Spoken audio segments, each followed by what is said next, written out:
নমস্কার বন্ধুরা, Moumita kitchen house YouTube চ্যানেলে সবাইকে স্বাগতম। আজকে একটি নতুন রেসিপি তোমাদের সঙ্গে শেয়ার করব। দেখো কেমন তুলতুলে আর নরম, আর বাচ্চাদের জন্য খুবই পুষ্টিকর, আর সকাল আর টিফিনে তো খুবই সহজেই বানিয়ে নিতে পারো যদি চাল ভিজানো থাকে। তো বন্ধুরা, আমি এখানে 100 গ্রামের মতন চাল নিয়ে নিয়েছি এবং সেটাকে ভালোভাবে আমি ধুয়ে বেটে নিব। তো আপনারা চাইলে মিক্সারেও বেটে নিতে পারেন বা শিলনোড়াতেও বেটে নিতে পারেন। এখানে আমি শিলেতে বেটে নিয়েছি। দেখো বাটা হয়ে গেছে। এবারে আমি এর মধ্যে কেটে রাখা সবজিগুলো দিয়ে দিব। এখানে পেঁয়াজ কেটেছি, টমেটো, ক্যাপসিকাম আর কাঁচা লঙ্কা কেটে এনেছি। দিয়ে আমি ওই চালগুলোর সঙ্গে মিশিয়ে দিব।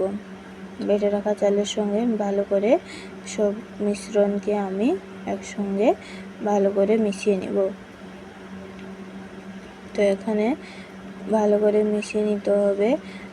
তারপরে এখানে আমি ভালো করে গুলিয়ে নিতে হবে বন্ধুরা, যাতে সবজির সঙ্গে সব কিছু ভালো করে মিলে যায়। এবারে আমি আগের থেকে আলুটাকে ম্যাশ করে রেখেছিলাম। তো একটা আলু সিদ্ধ করে তাকে ম্যাশ করে রেখেছিলাম। তো আলুটাকে আমি এবারে দিয়ে দিয়েছি। দিয়ে ভালো করে আমি আলুর সঙ্গে আর সবজির সঙ্গে চালের গুঁড়ার সঙ্গে সব একসঙ্গে ভালো করে মিশিয়ে দেবো। তো ওই বাটিটাতে ছোটো হয়ে যাচ্ছিলো, তো আমি আর একটা বড় দেখে একটা বাটি নিয়ে নিয়েছি। তো এতে দিয়ে দিয়েছি একটা ডিম ফাটিয়ে নিব। একটা ডিম ফাটানোর পরে এতে আমি পরিমাণ মতন শুকনো লঙ্কা গুঁড়া দিয়ে দিব। তারপরে হলুদ গুঁড়া, হাফ চামচ মতন হলুদ গুঁড়া দিয়ে দিব। আর পরিমাণ মতন লবণ দিয়ে দিব। পরিমাণ মতন লবণ দিয়ে আমি এটাকে ভালো করে সবগুলো মিশ্রণকে আমি ভালো করে এখানে আমি গুলিয়ে নিব। তো বন্ধুরা, ভিডিওটি যদি ভালো লাগে তাহলে পাশে থাকবেন আর লাইক, কমেন্ট, শেয়ার এবং সাবস্ক্রাইব করে যাবেন। আর পুরো ভিডিও দেখার জন্য অনুরোধ রইল। তো এখানে আমি এটাকে ভালোভাবে গুলিয়ে নিয়েছি। ডিম আর শুকনো লঙ্কা, হলুদ আর তোমার চাল আর সবজিকে ভালোভাবে আমি এখানে মিশিয়ে নিয়েছি। তো এবারে আমি 1 চামচের মতন আমি এখানে চাট মশলা দিয়ে আবার ভালোভাবে আমি এখানে গুলিয়ে নিয়েছি। তো বন্ধুরা, এখানে ডিম আর চাট মশলা তোমরা চাইলে স্কিপও করতে পারো, কিছু হবে না।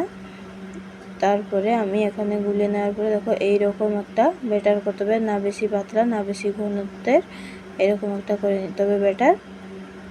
তো ভালো করে আমি আবার গুলিয়ে নিব যাতে চাট মশলাটা মিশ্রণের সঙ্গে ভালো করে মিশে যায়।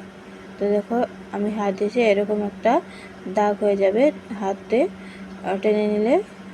তো এবারে আমি একটা তাওয়া বসিয়ে দিয়েছি। তাওয়াতে আমি অল্প পরিমাণে তেল দিয়ে ভালো করে তাওয়াতে দিয়ে কম আঁচে আমি এটাকে করে নিব। আর যত জলদি হয় আর খেতেও খুব টেস্টি, আর মাত্র 1-2 মিনিটের মধ্যে হয়ে যাবে। এবারে আমি এক হাতা এখানে ব্যাটারটাকে আমি ঢেলে দিব। তারপরে একটা শেপ গোল করে যেরকম তোমরা পারবে সেরকম একটা শেপ করে নিতে হবে। দিয়ে ঢাকা দিয়ে দিতে হবে। এবারে ঢাকা দিয়ে 1 মিনিটের পরে আবার তুলে নিতে হবে। তো 1 মিনিটের পরে তুলে নেবে। দেখো ওপরেটা এরকম ড্রাই হয়ে গেছে। এবারে আমি এটাকে তুলে নেব। দেখো তোলার সময় কোনো তাওয়াতে লেগে যাবে না, ডিম দিয়েছি বলে উঠে যাবে কত সুন্দর করে। তো বন্ধুরা, এটাকে আবার তুলে নিয়ে আবার ভালোভাবে উল্টে পাল্টে দিব। তো এরকম আবার 1 মিনিটের মতন রেখে দিব যাতে হয়ে যায়। তারপরে আবার উল্টো পাল্টে আমি এর ওপরে হালকা পরিমাণে তেল দিয়ে ভালো করে তেলটাকে এর ওপরে দিয়ে দিব। দিয়ে আবার 1 মিনিটের জন্য আবার উল্টো পাল্টে দিব। তো এরকম করে হালকা লাল লাল করে ভাজা হলে এটাকে এবারে আমি কেড়ে আনবো। দেখো এইরকম একটা হয়ে গেলে ভাজা লাল লাল করে, এটাকে এবারে আমি কেড়ে নিব। তো কত কম সময় গেল। তো এখানে কেড়ে নিচ্ছি।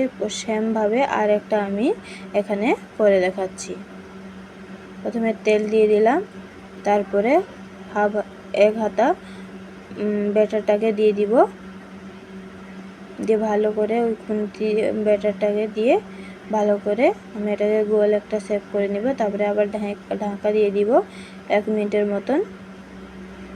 এবং উপরটা খুব সুন্দর ড্রাই হয়ে গেছে। এবারে আমি ভালোভাবে উল্টে নিব। দেখো নিচে একদমই লাগলো না, এভাবে উল্টে নিব। তারপরে আবার একটু চেপে আবার উল্টে পাল্টে আবার ওপরে তেল দিয়ে একটু, যেটা নিচের দিকে ছিল ওইটা ওপরের দিকে, ওইটাতে আবার তেল দিয়ে ভালো করে চামচের ওপরে দিয়ে ব্রাশ করে নিব। তারপরে আবার উল্টে পাল্টে আমি এটাকে বের করে আনবো। তো বন্ধুরা, ভিডিওটি কেমন লাগলো জানাবেন, আর ভিডিওটি ভালো লাগলে একটি লাইক, কমেন্ট, শেয়ার আর সাবস্ক্রাইব করে যাবেন। আর একবার রান্না করে দেখবেন কেমন হয়েছে, তো কমেন্টে জানাবেন। আর খুবই নরম, আর খেতে একবার বানালে তো বারবার বানিয়ে খেতে মন করবে। আর একজনেই 4-5টা খেয়ে নেবে, এত সুন্দর হয়েছে আর টেস্টি খেতে হয়েছে।